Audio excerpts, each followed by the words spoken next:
바울처럼 복음을 힘있게 전한 사람, 사력을 다해 전한 사람, 바울처럼 그가 편안하게 인생을 살 수 있는데 그 인생을 전부 뒤로 하고 고난의 길을 걸어간 사람들이 많지는 않을 것입니다.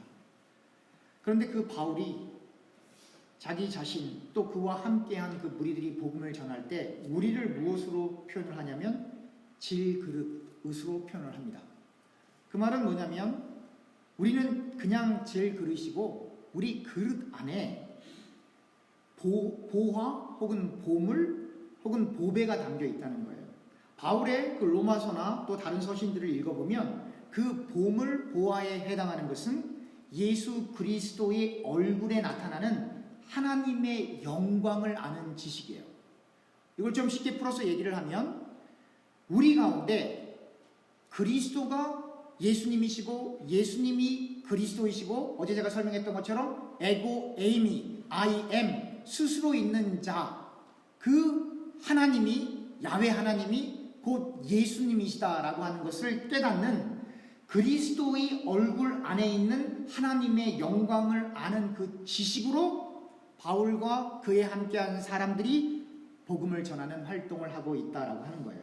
그렇기 때문에 복음을 전파하는 그 노력이 인간적으로도 많은 일을 해야 하지만 그러나 그 일들을 하는 그 원동력이 인간 자신에게 있는 것이 아니라 하나님에게 속해 있기 때문에 모든 힘을 초월하는 그 힘으로 그리스도 안에서 무엇이든지 할 수 있다. 그 말은 뭐냐면 내가 원하는데 내가 뭘 갖고 싶은데 무엇을 이루고 싶은데 하는 그 모든 것들을 내가 계획했기 때문에 또 내가 계획해서 기도했기 때문에 응답받는 게 결코 아니고 하나님의 뜻대로 하나님 안에서 그리스도 안에서 하나님의 뜻대로 부름을 받으면서 그의 일을 할 때에 하나님이 주시는 그 힘과 그 원동력으로 하나님의 뜻대로 이루어지는 그리스도 안에서 무엇이든지 할 수 있다라고 하는 그것. 다시 말하면 바울 스스로 하는 것이 아니라 바울은 그냥 그릇이고 그 그릇을 사용하시는 하나님에 의해서 바울을 통해 하나님의 뜻을 이루어 가신다라고 하는 거예요. 그렇기 때문에 오늘 본문 7절에 우리가 이 보배를 질그릇에 가졌으니 이는 힘이 큰 능력은 이미 힘이 큰 능력은 하나님에게 있고 우리에게 있지 아니함을 알게 하려 함이라. 주님을 위해서 큰 일을 하는 것이 마치 인간이 하는 것 같고 내가 하는 것 같고 인간적인 것 같지만 그게 아니라 그 큰 힘, 그 초월하는 surpassing power, 그 초월하는 힘은 인간에게 없고 하나님에게만 있다라고 하는 겁니다. 그런데 그 힘을 갖고 그 안에 바울 안에 역사하는 그 하나님의 힘을 가지고 바울이 어떤 일을 하게 되냐면 8절입니다. 우리가 사방으로 우겨쌈을 당하여도 쌓이지 아니하며 답답한 일을 당하여도 낙심치 아니하며 9절입니다. 박해를 받아도 버림받지 아니하며 거꾸로 트림을 당하여도 망하지 아니하고. 세상에서는 큰 힘을 가지면 내가 누군가 위에 군림합니다. 내 말 들어야 돼. 내가 하는 말이 법이지. 이렇게 해야 되는데 세상보다 더 큰 힘이 하나님의 힘이 바울 안에 있어서 바울은 그 하나님의 영광을 아는 그 지식을 통해 하나님이 내 안에 계시구나, 복음이 내 안에 있구나, 예수 그리스도의 영이 내 안에 있구나 라고 하는 것을 깨닫고 그리고 실제적으로 많은 일들을 해나가면서 이 일들을 행하는 것이 사람의 힘이 아니라 하나님의 일임을 알았음에도 불구하고 다시 말하면 인간의 힘보다 더 큰 힘을 갖고 있는데도 불구하고 바울이 경험하는 것은 다른 사람들 위해 군림하는 것이 아니라 사방으로 우겨싸임을 당하는 일이었습니다. 답답한 일을 당하는 일이었습니다. 박해를 받는 일이었습니다. 심지어 거꾸로 트림을 당하는 일이었습니다. 부럽지 않나요? 큰 힘이 있으면 그 힘을 이용해서 내가 하는 일이 형통하고 내가 원하는 소원이 이루어지고 다른 사람들에게 우뚝 서야 할 것 같은데 말씀으로 천지를 창조하신 그 하나님의 초월적인 힘이 바울 안에 있는데 바울이 경험하는 것은 억울한 일, 절망스러운 일, 낙담되는 일들이 바울을 기다리고 있었던 것입니다. 그런데 그러한 사방으로 우겨싸임을 당하지만 쌓이지 않는다라고 표현합니다. 답답한 일을 당하여도 낙심하지 않는다라고 말합니다. 박해를 받았어도 버림받지 않는다라고 합니다. 버림받지 않는다라고 말합니다. 거꾸로 트림을 당하여도 망하지 아니하고, 이 정확한 표현은 망하지 아니하고가 아니라 사람이 거꾸로 튀면 업사이드 다운은 어떻게 됩니까? 머리가 땅에 닿으면 꼬꾸라지는 거죠. 그러면 파괴되는 거거든요. 그래서 망하지 않는다는 이 표현은 파괴되지 않는다라는 표현이에요. 같은 말이에요. 하나님의 힘이, 큰 힘이 여러분들과 제 가운데 오게 되면 오게 될수록 더 큰 어려움이 우리를 기다리고 있다고 하는 거예요. 여러분 그거 아십니까? 초등학생이 태권도를 열심히 배워갖고 대련을 하게 되면 뭐 이길 수도 있고 질 수도 있죠. 그러나 그 초등학생이 아무리 태권도를 잘한다고 해도 국가대표 선수 금메달을 딴 그 선수와 시합할 수 있겠습니까? 아니죠. 하나만 하죠. 그러나 그 아이가 장성해서 20대 초반이 돼서 만약에 국가대표를 나갈 쯤 됐을 때에는 그 사람이 상대해야 될 대상은 초등학교 학생이 아니고 실제로 국가대표에 속한 사람들이거나 다른 나라 사람들이겠죠. 그러니까 수준이, 다루어야 될 수준이 달라지는 거예요. 그러니까 많은 분들이 오해를 하는 게 있어요. 예수 그리스도를 많이 알고 성경 지식을 많이 알고 말씀을 더 많이 알면 내 인생이 더 편할 것이야 라고 생각하시는 분들이 훨씬 더 많아요. 그렇지 않습니다. 신약 성경에 바울만큼 예수님에 대해서 아는 사람이 많지 않아요. 예수님의 제자들만큼 예수님에 대해서 아는 사람이 많지 않아요.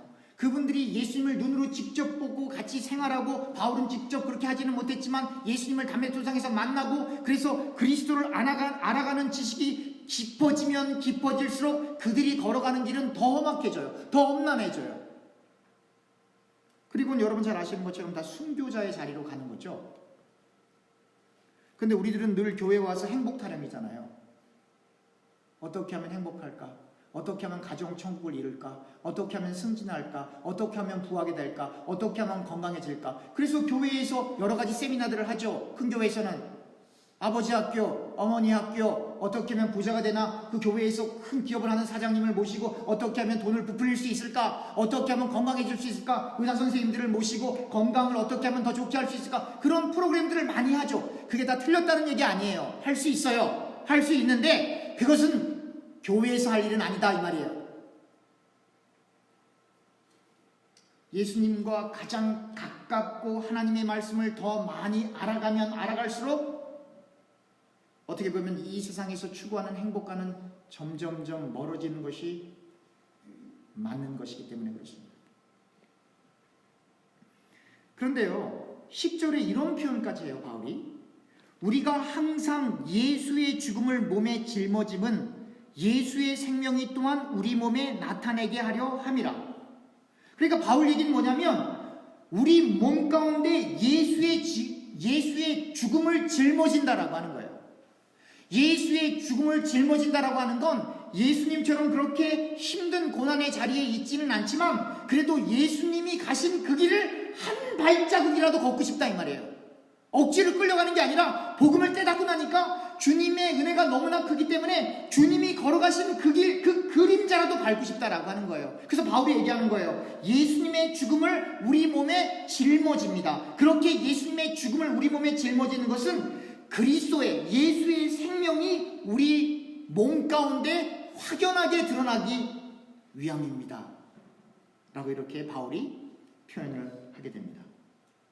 이게 지금 점증적으로 지금 바울이 처음에는 뭐 우겨싸임을 당하고 뭐 낙담하고 이렇게 나가다가 그 다음 스텝으로는 예수의 죽음을 우리 몸에 짊어진다 그렇게 나가다가 11절에 조금 더 그것을 확대되어지고, 이것은 실제 일어난 일을 과장했다라고 하는 것이 아니라 실제로 일어났던 일들을 작은 것에서부터 조금씩 큰 것을 이렇게 확대해서 지금 바울이 지금 논리적으로 글을 쓰고 있는 것인데요.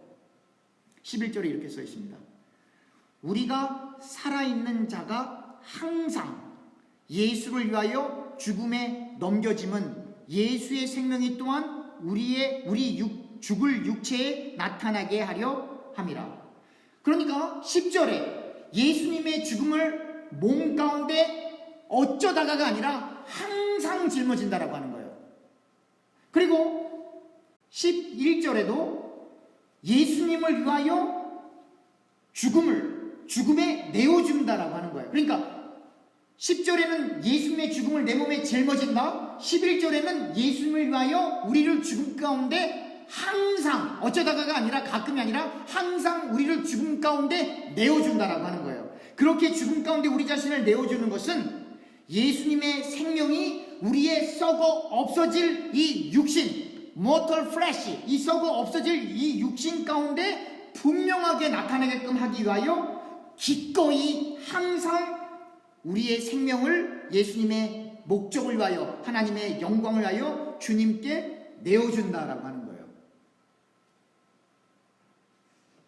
우리는요, 하나님, 우리는 조금 더 부유하게 살고 싶습니다. 우리 아들 좋은 대학 갔으면 좋겠고요, 계획하고 바라는 것마다 다 성공했으면 좋겠어요. 그리고 그것이 이루어지면 간증이라고 하고 앞에 나와서 간증시켜요, 교회에서. 근데 지금 바울은 뭐 얘기하는 거예요? 지금 예수님을 믿고 났더니 그 은혜가 너무 놀라워 나는 우겨싸임을 당하는 자리로 갑니다. 답답한 자리로 갑니다. 박해를 받는 자리로 갑니다. 거꾸로 트림을 당하는 자리로 갑니다. 그렇게 표현하고 있는 거잖아요. 그리고 한 걸음 더 나아가 예수의 죽음을 내 몸에 짊어지는 자리로 갑니다. 한 걸음 더 나아가 예수님을 위하여 기꺼이 죽음의 자리까지 가겠습니다. 그리고 그렇게 하는 것은 이 썩어 없어질 이 육신 가운데 예수님의 생명이 드러나게끔 하기 위함이죠. 이걸 부활신앙이라고 하는 거예요. 사람들이 부활신앙이 뭔지 모르고 부활신앙 하는 거예요. 여러분, 부활신앙이 뭐냐? 예수와 함께 십자가에 못 박히겠다는 거예요. 그게 부활신앙이에요. 죄책감에 눌리지 마세요. 하나님이 모든 걸 용서하셨어요. 편안하게 사세요. 그거 부활신앙 아니에요. 그건 단편적으로 드러나는 부분이에요. 부활신앙이란 주님 가신 그 길을 조금이라도 걸어가겠다라고 하는 그 길로 이끌림을 받는 것을 말합니다. 그런데 12절에 이런 놀라운 말을 해요. 그런즉 사망은 우리 안에 역사하고 생명은 너희 안에서 역사하느니라. 제가 지난주 설명드렸죠? 바울이 복음을 증거할 때 바울은 자기 자신을 절대로 드러내지 않고 오직 예수님만 증거하는 거고, 어쩔 수 없이 자기 자신을 드러내야 될 때는 제가 여러분들의 종입니다 라고 하는 걸 드러내는 거예요. 이게 무슨 뜻이냐? 오늘 그게 그대로 또 연결되는 거예요. 사망은 우리 안에 역사하고 내가 당신들의 종이기 때문에 나의 주인님이신 당신들, 교우님들께서는 생명 안에 있는 겁니다. 이렇게 되는 거예요. 그러니까 내가, 즉 바울이 주님을 위해서 그 험한 길은 다 갈 테니까 감옥도 가고 매도 맞고 헐벗고 굶주리고 그리고 표류하고 그렇게 위험한 곳을 제가 다 갈 거니까 주인들이신 여러분들은 예수 그리스도 안에서 생명을 누리옵소서라고 바울이 교우들에게 얘기하는 거예요. 우리는 어떻습니까? 네 잘못이야 이러지 않습니까? 복음을 깨닫는 사람과 깨닫지 못한 사람과는 일상의 삶 속에서 그냥 드러나는 거예요. 못 감춘다니까요. 못 감춰요.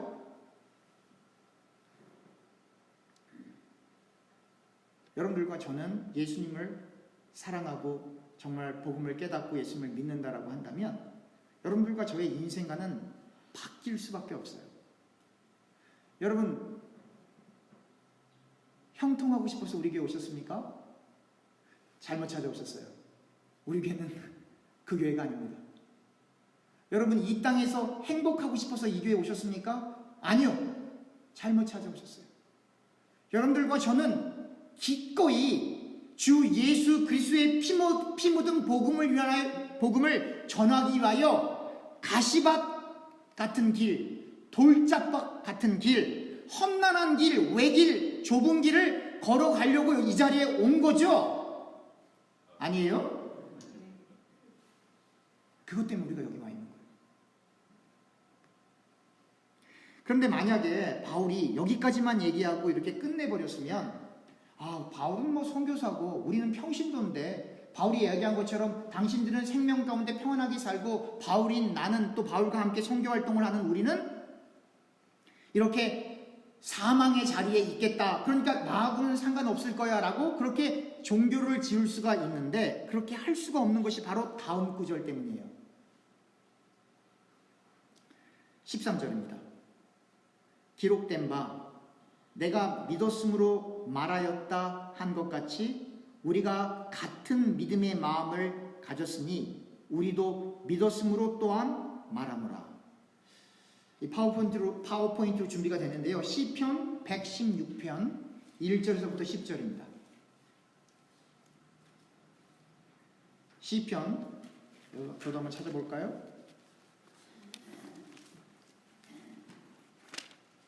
시편 116편 1절에서부터 10절입니다. 제가 읽겠습니다. 여호와께서 내 음성과 내 간구를 들으시고 내가 그를 사랑하는도다. 그의 귀를 내게 기울이셨으므로 내가 평생에 기도하리로다. 사망의 줄이 나를 누르고 수월의 고통이 내게 이름으로 내가 환난과 슬픔을 만났을 때, 참 희한하죠?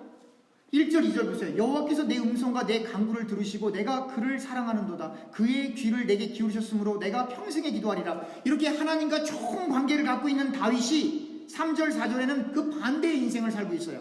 사망의 줄이 나를 두르고 수월의 고통이 내게 이름으로 내가 환난과 슬픔을 만났을 때, 하나님과 좋은 관계를 이루면 행복하고 형통하고 잘 살아야 될 것 같은데, 다윗이 나는 하나님과 관계가 좋다라고 1절 2절에 설명하는데 3절부터 나오는 것은 정반대의 상황, 사망, 수월이 항상 지옥을 얘기하는 건 아니에요. 그러나 여기서는 문맥상 지옥으로 해석을 해도 괜찮거든요. 지옥 같은 인생을 살고 있다 이 말이에요. 하나님과 소통이 잘 되고 있는데. 4절 내가 여호와의 이름으로 기도하기를 여호와여 주께 구하오니 내 영혼을 건지소서 하였도다. 얼마나 힘들면 주님께서 내 영혼을 건져주시지 않으면 저는 더 이상 숨쉬기조차 힘듭니다 라고 표현하고 있는 거예요.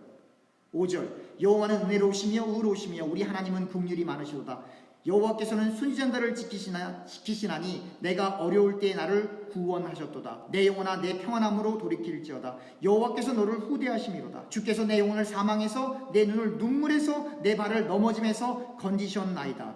이거 참 아이러니해요. 8절 내가 주께서 내 영혼을 사망에서, 아니 주님께서 사망 가운데 저를 아예 처음부터 안 보내셨으면 되잖아요. 이러한 의구심이 나와야 되는 거거든요. 내 눈에서 눈물을 빼지 않으셨으면 되잖아요. 내 발을 넘어지지 않게 미리 막아주셨으면 안 돼요?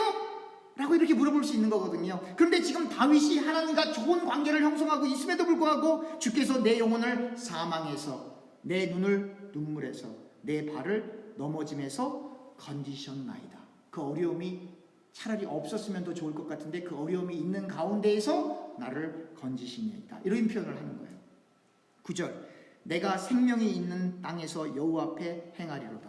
그리고 이 10절을 바로 바울이 인용을 하게 되는 겁니다. 내가 크게 고통을 당하였다고 말할 때 나는 믿었도다. 그러니까 다윗이 가장 큰 고통 가운데 있었을 때 나는 믿었도다 라고 하는 표현을 하는 거예요. 바로 그것을 그대로 다시 본문으로 돌아갑니다. 고린도 후서 4장 13절입니다. 기록된 바 내가 믿었으므로 말하였다 한 것 같이 우리가 같은 믿음의 마음을 가졌으니 우리도 믿었으므로 또한 말하노라. 이 말이 뭐예요?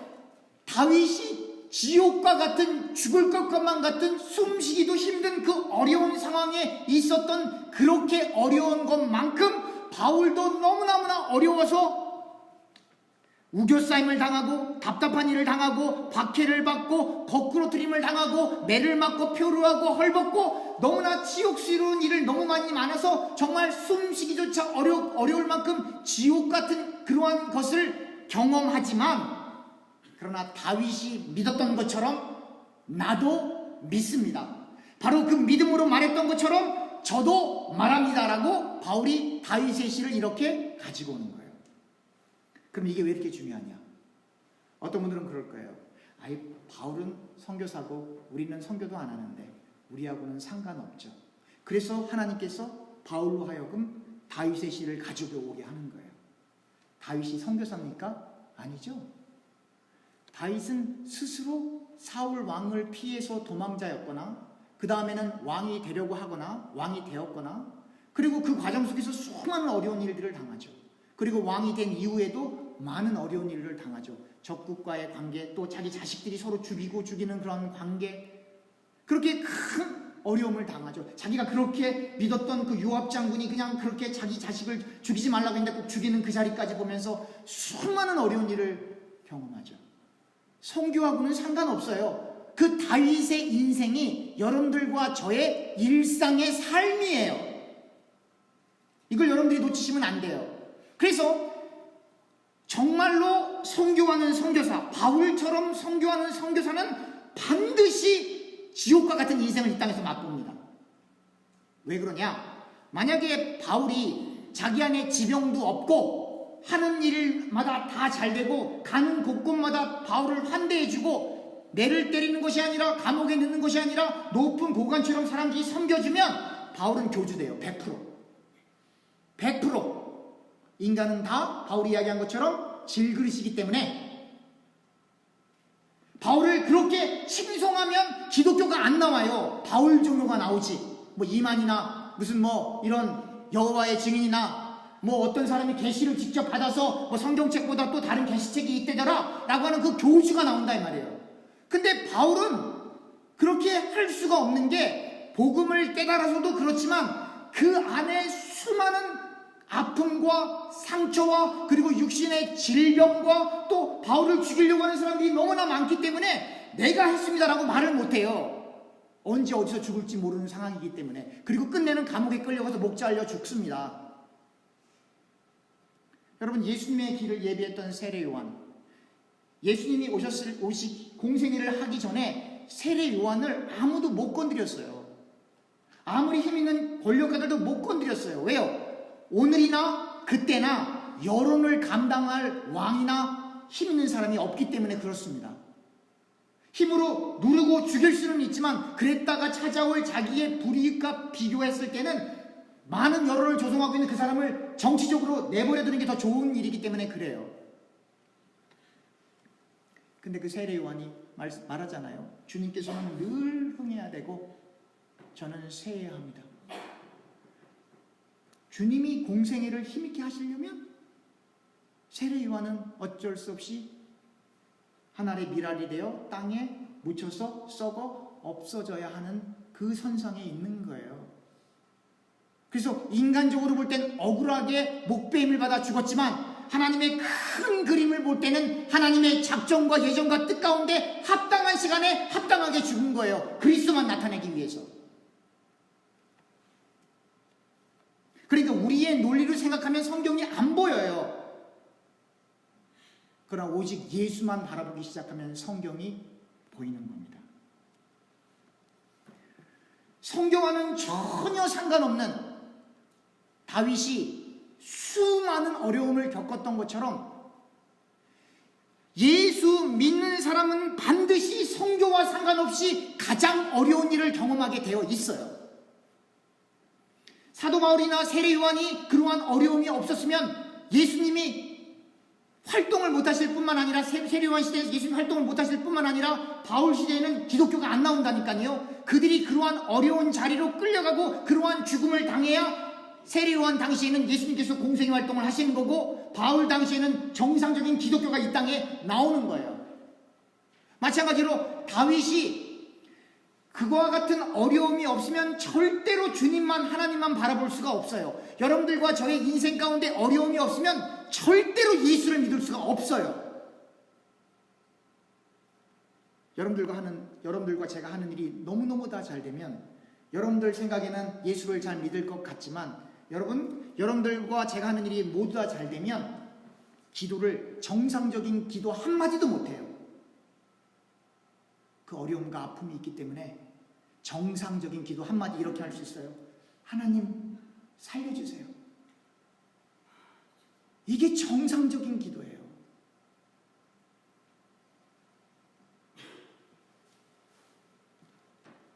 바로 다윗의 고통의 삶, 바울의 고통의 삶, 그리고 여러분들과 저, 즉 성도의 고통의 삶은 하나님께서 우리를 너무너무나 사랑하시기 때문에 하나님께서 허락해 주신 삶이에요. 그러니까 여러분들과 저와의 삶 가운데 고통이 크면 클수록 하나님이 우리를 더 많이 사랑하신다 라고 하는 것을 깨달아야 하는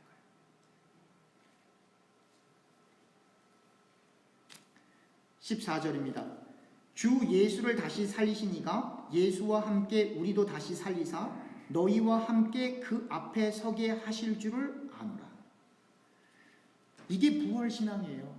하나님의 영광을 위해서 그렇게 큰 어려운 일, 또 선교 활동은 아니지만 우리 각각의 찾아온 개인의 삶 속에서 그 큰 어려움이 찾아왔을 때 주님만이 제 영혼을 건지실 수 있습니다. 주님이 도와주셔야 되겠습니다. 라고 고백할 수 있는 그 기도의 자리로 갔을 때 바로 그 사람들을 성도라고 부르는 것이고, 그리고 그들을 예수님을 부활시키신, 예수님을 일으키신 그 하나님께서 우리를, 즉 성도들을 예수님과 함께 일으키신다라고 하는 거예요. 이걸 부활신앙이라고 하는 거죠. 그리고 우리를 여러분들과 함께, 즉 교우들과 함께, 즉 바울과 함께한 그 선교사들이, 즉 교우들과 함께 하나님의 임재의 자리로 가게 된다 이 말이에요. 하나님의 임재의 자리로. 15절입니다. 이는 모든 것이 너희를 위함이니 많은 사람의 감사로 말미암아 은혜가 더하여 넘쳐서 하나님께 영광을 돌리게 하려 함이라. 이건 조금 한글 번역이 우회적이에요. 정확한 표현은 이거예요. 하나님의 영광이 점점 더 많은 사람들에게 다가가서 더 많은 사람들이 그 하나님의 영광을 깨닫게 되고 그 숫자가 늘어나면 하나님의 영광에 대한 감사가 증가한다예요. 그래서 부흥이 중요한 거예요. 우리 교회 몇 명 왔냐 그 부흥 말고 여러분들과 제가 정말 복음을 깨닫고 하나님의 영광을 깨닫고 복음에 합당한 인생과 세계관과 예수 그리스도가 누구이신지를 깨달아지게 되고 그 깨달아지는 사람의 숫자가 늘어나는 걸 부흥이라고 하는 거예요. 10명 모였다가 30명 모이고 30명 모였다가 100명 모이고 100명 모였다가 1000명 모이고 1000명 모였다가 10만 모이고 그 부흥 아니에요 여러분. 10만만 모였어도 그 중에 복음을 깨달은 사람이 100명이어서 나머지 사람들이 다 교회를 나가고 100명 남아있어도 그걸 부흥이라고 하는 거예요. 100명 남아있는데 그 중에서 정말 복음을 깨달은 사람이 10명인데 90명 나가고 남아있는 그 교회 부흥이라고 하는 거예요. 그래서 구약성경에 그렇게 뭐 뼈 마른 이 뼈들이 일어나는 그런 표현들, 삼손이 그 뼈가죽을 뼈를 갖고 이렇게 사람들을 죽이는 장면들, 그러한 표현들이 그냥 괜히 나온 것이 아니라 무의미한 객체가 하나님의 뜻을 깨닫고 복음 안으로 들어오면 삼손의 괴력이 나타나는데 죽은 뼈마디가 붙어서 다시 군대로 일어나는데 그렇게 일어나는 하나님의 능력은 그리스도를 위하여 따라합시다. 죽으면 죽으리이다. 그 자리까지 갈 수 있는 원동력을 위로부터 받는다 이 말이에요. 그래서 그 힘을 받았던 신약 성경에 등장했던 모든 이들은 목숨을 걸고 십자가와 예수 그리스도의 죽으심과 부활을 증거했던 것입니다. 16절, 16, 17, 18절 제가 함께 읽겠습니다. 그러므로 우리가 낙심하지 아니하노니 우리의 겉사람은 낡아지나 우리의 속사람은 날로 새로워지도다. 우리가 잠시 받는 환난에 경한 것이 지극히 크고 영원한 영광에 중한 것을 우리에게 이루게 함이니 우리가 주목하는 것은 보이는 것이 아니요 보이지 않는 것이요 보이는 것은 잠깐이요 보이지 않는 것은 영원함이라. 너무나 중요한 두 가지 대꾸가 나오는 거예요. 겉사람, 속사람. 잠시 당하는 환난, 그리고 영원한 것. 18절에 눈에 보이는 것, 눈에 보이지 않는 것. 지금 이렇게 두 가지로 쫙 나누어지는 거예요. 왜 이게 딱 나눠질 수밖에 없냐면 알곡, 쭉정이, 양, 염소. 그 중간은 없어요. 바로 예수님의 말씀을 그대로 바울이 갖고 들어오는 거예요, 여기로. 그래서 뭐라 그러냐면 우리의 겉사람, 이 육신, 이 플래시, 사르트, 이거는 그냥 없어져 가는 거예요. 제가 좋아했다기보다도 어린 시절에 봤던 그 연예인들 있잖아요. 여러분들도 어렸을 때 텔레비전 보면 이렇게 예쁜 연예인들이 있잖아요. 저 얼마 전에 제가 중학교 때 참 예쁘다라고 생각했던 그 연예인을 최근에 나타난 그런 드라마나 이런 그 광고 모델로 이렇게 봤는데, 아니 이분이 저분이야? 네. 시간을 누가 이겨요? 아무리 예쁘고 아무리 건강하고 아무리 막 육체미해 갖고 막 근육 많은 사람들도 나중에 나이 들면 어떻게 됩니까? 다 무의미해지는 거잖아요. 그렇게 이 겉사람과, 그러니까 바울은 이 겉사람은 늘 후패해 가는데 속사람은 날마다 새로워지는 거예요. 겉사람은 아무리 예뻐도 제가 그랬잖아요. 이 껍질 하나만 싹, 피부 하나만 벗기면 뭐가 보이는 거예요? 다 뼈거든요. 그러나 이 속사람, 변하지 않는 속사람, 제가 물어볼까요? 우리 저보다 어르신들이 많으시니까 20대 때하고 지금하고 요 속에 있는 마음은 달라요? 같아요? 같아요, 여러분. 여러분 그거 아십니까? 20살이어도 90살이어도 따라합시다. 여자는 여자다. 이거를 잃어버리면 난리 나는 거예요. 왜냐면 겉사람은 바뀌는데 이 속사람은 안 바뀐다니까요. 안 바뀌어요. 더군다나 영혼은 바뀌겠습니까? 그러니까 바울이 뭐냐면 겉사람은 낡아지고 후패해지지만 속사람은 날마다 새로워진다라고 하는 거예요. 그리고 17절에 이런 표현이에요. 이건 참 눈물 나는 표현이에요, 사실은. 우리가 잠시 받는 환난에 견한 것이, 우리가 받는 잠시 받는 환난에 경한 것. 바울이 말이죠, 그렇게 수많은 죽을 뻔한 고비를 넘겼잖아요. 근데 그걸 뭐라 그러면 그건 경한 거야, 그건 아무것도 아니야 그러는 거예요. 매 맞고 창에 찔리고 감옥에 가고, 그 말이 그렇지. 여러분 오늘날도 교도소 가면 얼마나 더러워요. 근데 바울 당시에 교도소, 감옥, 거기 위생이라는 개념이 있겠어요? 그 안에 화장실이나 제대로 있었겠어요?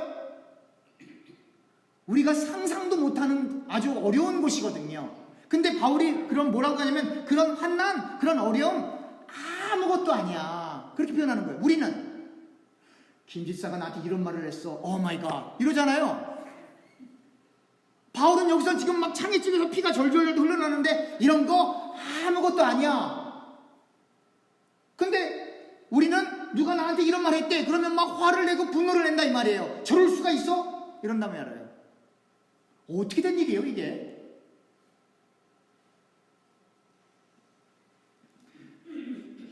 바울이 그런 얘기를 하잖아요. 처음에 시작할 때 우린 질그릇이라고.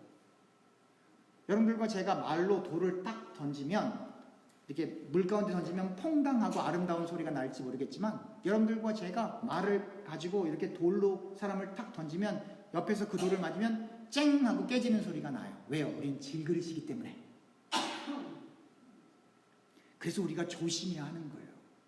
그리고 바울이 그렇게 어려운 일을 당하지만 이건 아무것도 아니야 라고 표현하는 것은 영원한 영광에 중한 것을 우리에게 이루게 합니다. 다시 말하면 하나님 나라와 비교하면 지금 내가 받는 이 어려움과 고통은 아무것도 아니다라고 하는 거예요. 그래서 18절에 이렇게 결론을 맺는 거예요. 우리가 주목하는 것은, 우리가 보고 있는 것은, 우리가 추구하는 것은, 우리가 소망하는 것은 다 그렇게 번역할 수가 있어요. 보는 것은 보이는 것이 아니요 보이지 않는 것이니, 보이는 것은 잠깐이요 보이지 않는 것은 영원합니다. 바로 하나님 나라 때문에 바울은 어떠한 수모와 역경과 고난과 박해를 받아도 괜찮다라고 하는 거예요. 괜찮은 정도가 아니라 그런 건 아무것도 아니지. 이 말씀을 이렇게 깨닫는다면 우리가 상처받을 수 있나요? 무슨 상처를 받았어요? 우리가 정말 이 말씀을 있는 그대로 이렇게 이해한다면 여러분들과 제가 바라보는 곳이 눈에 보이는 것이 아니고 눈에 보이지 않는 것이 될 것이고, 우리가 더더욱 관리하는 것은 이 outer self, 겉사람이 아니고 inner self, 속사람일 테니까 여러분들이 만나는 사람, 여러분들이 가는 곳, 여러분들이 돈을 쓰는 것, 여러분들이 시간을 보내는 것, 여러분들의 환경, 그리고 여러분들의 생각, 세계관이 180도 바뀌게 되는 거예요. 그래서 복음을 진실로 깨닫고 믿음으로 천국을 보는 사람은, 천국은 눈에 안 보이기 때문에 그걸 보려면 믿음으로 봐야 되거든요. 믿음으로 천국을 보는 사람은 이 겉으로 드러나는 눈에 보이는 것만 추구하는 사람과는 같이 있을 수도 없는 거예요. 그런 의미에서 여러분들과 저는 이 세상에서 철저한 왕따가 되시길 주님의 이름으로 축원합니다. 이거 진짜 아멘 해야 되는데. 기도하겠습니다.